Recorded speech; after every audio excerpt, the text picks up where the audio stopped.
നല്ല സ്വാദുള്ള ഉപ്പേരി ഉണ്ടാക്കാം. ചേന കൊണ്ടാണ് ഈ മെഴുക്കുവരട്ടി ഉണ്ടാക്കണേ. ചേന എടുത്തിട്ടുണ്ട്. ഇതിന്റെ 4/1 മതിയാവും ഉപ്പേരിക്ക്. മുറിച്ചിട്ട് തൊലി കളഞ്ഞെടുക്കാം. ഇനി ഇങ്ങനെ നീളത്തിൽ കീറിയിട്ട് ചെരിച്ചു വെച്ച് നുറുക്കിയെടുക്കാം. ഇപ്പം എല്ലാം നുറുക്കി കഴിഞ്ഞു. ഇതിപ്പോൾ ഒരു 300 ഗ്രാം ഉണ്ടാവും. ചതുര കഷ്ണങ്ങളായിട്ടാണ് നുറുക്കിയിട്ടുള്ളത്. വെള്ളം തിളയ്ക്കാൻ വെക്കാം. ആദ്യം 1/4 ടീസ്പൂൺ മഞ്ഞൾപ്പൊടി, പാകത്തിന് ഉപ്പും ചേർത്തിട്ട് ചേന കഷ്ണങ്ങൾ ഇടാം. ഒന്ന് ഇളക്കിയിട്ട് വേവാൻ വെക്കാം. തിളച്ചിട്ടുണ്ട്. 2-3 മിനിറ്റ് കൊണ്ട് തന്നെ മുഴുവൻ വെന്തോളും. അടച്ചാണ് വെച്ചിരുന്നത്. ഇത് നല്ല വലിയ വെളുത്തുള്ളിയാണ്, അതുകൊണ്ട് 4 എണ്ണം മതിയാവും. ചെറുതാണെങ്കിൽ 8 എണ്ണം എടുക്കാം. ചെറിയ ഉള്ളി 15-20 എണ്ണം വേണം. ചതച്ചെടുത്തിട്ടുണ്ട്. ഉള്ളി, വെളുത്തുള്ളി, ഒരു 2 കറിവേപ്പിലയും കൂടി ചേർത്തിട്ടുണ്ട് ചതച്ചപ്പോൾ. ചീനിച്ചട്ടിയിലേക്ക് വെളിച്ചെണ്ണ ഒഴിക്കാം. 2 ടേബിൾ സ്പൂൺ ഒഴിക്കുന്നുണ്ട്.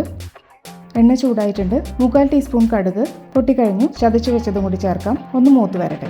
ഇപ്പോൾ കുഴഞ്ഞ പോലെയായി. കളറും മാറി വന്ന പൊടികൾ ചേർക്കാം. ഫ്ലെയിം കുറച്ച് വെച്ചിട്ട് ഇതിലേക്ക് വേണ്ട മഞ്ഞൾപ്പൊടി ഒരു നുള്ളു മതിയാവും. കുരുമുളക് പൊടി 1 ടീസ്പൂൺ. മുഴുവൻ കുരുമുളകാണെങ്കിൽ ഉള്ളി ചതയ്ക്കുന്നതിൻ്റെ കൂടെ തന്നെ ചതച്ചെടുക്കാം. എന്നിട്ട് ലോ ഫ്ലെയിമിൽ മൂപ്പിച്ചെടുക്കണം. ഉള്ളിയിലേക്ക് വേണ്ട ഉപ്പും കൂടി ചേർക്കാം. ഇനി ഇളക്കിയിട്ട് യോജിപ്പിക്കാം. ഇനി വേവിച്ച് വെച്ച ചേനക്കഷ്ണം ചേർക്കാം. ഇങ്ങനത്തെ ഉപ്പേരിയൊക്കെ വിറകടുപ്പിലാണെങ്കിൽ കൂടുതൽ സ്വാദുണ്ടാവും.